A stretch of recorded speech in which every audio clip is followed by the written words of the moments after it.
Oh my gosh. Hey everybody, welcome to Wednesday Night Warrior. I'm Spencer, host of Constructive Criticism and Limited Time Only, two podcasts about getting better at Magic the Gathering. So I had a baby this week, so I'm a dad now, which is pretty cool. But I still wanted to bring you guys this video, kind of talk about something that's been on my mind lately. So every week on this show, it's 10, 15 minutes about something that might get you better at Magic, life in general. Maybe we talk about decks. Maybe we talk about just things going on in Magic. And in Utah, for a few years, we've had an interesting dynamic with the player base, where um, players, and I think this is not just in Utah because I've talked to some other people. We have this thing in Magic where players want to win, but they don't want to do it the right way. So this week, I want to talk about becoming a good spike. So spike in some groups of people is actually considered a bad thing. A lot of people are really down on spikes. Spikes are mean. Spikes will rules loiter. Spikes will get you on stupid things and things like that. And it's just not true of the good spike. So I want to talk about how to be a good spike. Um, so the first and foremost thing that you should know if you want to be a good spike, a spike that others want to be around and that you should want to be yourself, is just try and get better. The one of the things that we always say in the podcast on constructive criticism and limited time only is that Magic is a grind. It's one long string of events where your job is to make your win percentage as high as possible.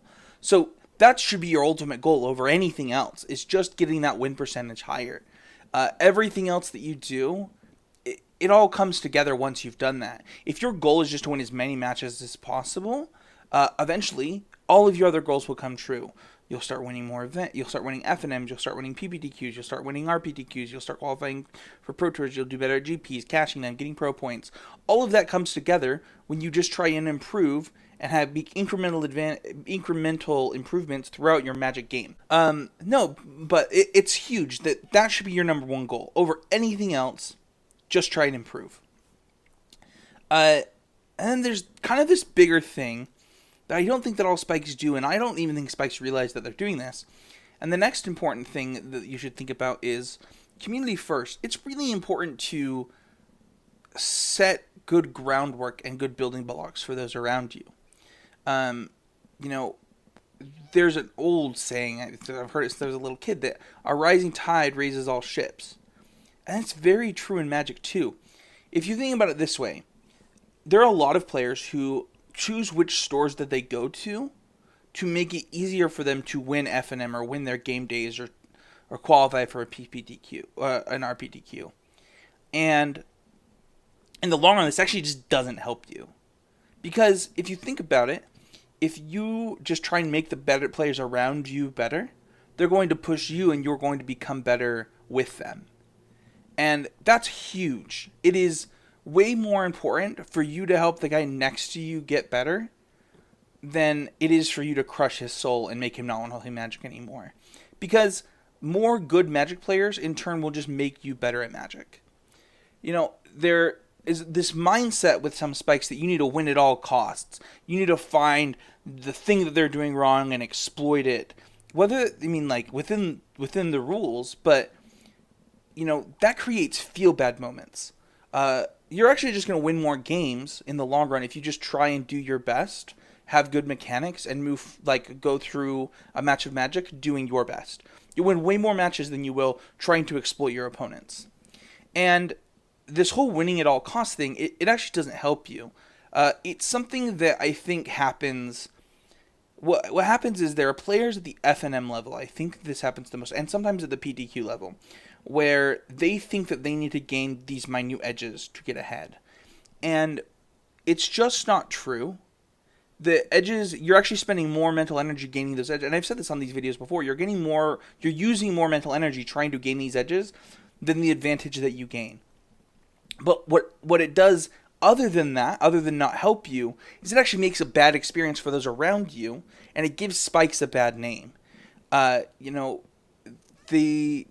The good example, a good story about this, I was at the pre-release for, I was at the pre-release for Kaladesh, just trying to get in some games to help those who are qualified for the Pro Tour, give my opinions on some of the limited cards. I don't love playing pre-releases, but I did it this time.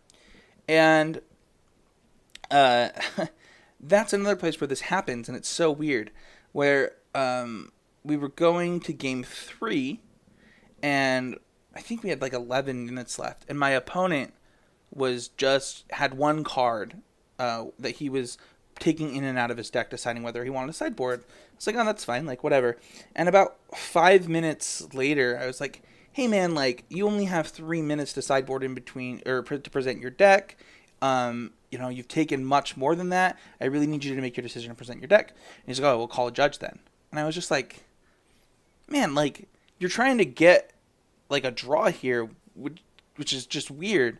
But he was just trying to get a draw, and it was like, it's at a pre-release. And the thing is that this is the kind of thing that players will do to gain these advantages that aren't really advantages in the long run. And it's something that we should all strive not to be like. There's so much more to winning with grace, to winning the right way. At a GP, we were in Portland for a modern GP, and LSV was a few tables down. And his opponent says to him, oh man, I have no idea how I'm supposed to sideboard in this matchup. And LSV said, give me a second, let me finish sideboarding, and then I'll help you. And he legitimately helped his opponent sideboard. Didn't try and get him, didn't try and trick him or next level him. He legitimately was like, here are the cards that I would take out and the cards that I would put in the matchup. And, I mean, so you're telling me that you need an edge to win a match of Magic, but LSV's over here helping this guy sideboard. And this is the thing that we should be doing as Spikes. If we want to get better, we should all be trying to help the person next to us improve so that they too can get better and push us, help get us up the hill. Because Magic is really hard, and we should be doing this together. The other thing that I think that Spikes, the last thing I want to touch on that they do is I think they put the wrong value on things. They value their store credit or their booster packs or their winnings a little too highly. When in the long run, like in the very long run, if you just do things correctly, like I said before, it will just turn into more booster packs. It will turn into more winnings. It will turn into qualifications, cashing at GPs. Rather than trying to gain these little minute edges and really giving players feel bads. Because even if your goal is to win, which it can be, that's my goal when I show up to a Magic event. The thing is like when you give somebody else a bad experience at a Magic tournament and they're less likely to come, in the long run, that's actually just less prizes for you. Because the store can't give you as many prizes when less players show up. So you should always be trying to give everybody a good experience. And helping them get better is going to make them want to come back to that store or that come back to a Magic event. And, I mean, them having a good experience in the long run is going to actually net you more profit than that booster pack that you might lose by helping them a little bit and making them feel welcome and there.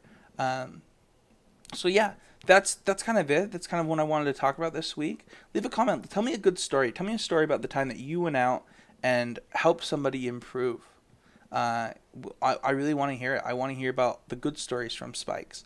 And if you're not that guy, that's thinking this way, go out this week and try and be that person. Try and be that guy that's lifting up the people around them. Don't throw them like that. That would probably be bad. But lift them up and see if it makes you happier, and I promise in the long run it will be better for you. So thank you everybody for watching.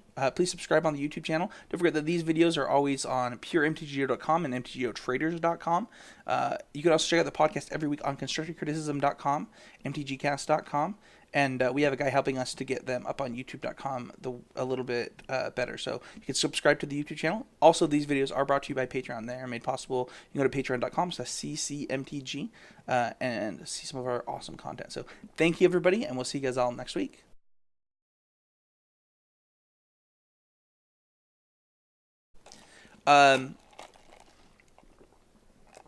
Also, stay hydrated. That's a huge part of becoming a good spike. Starbucks has the best water. They actually triple filter it, so stay tuned for that. No, just kidding.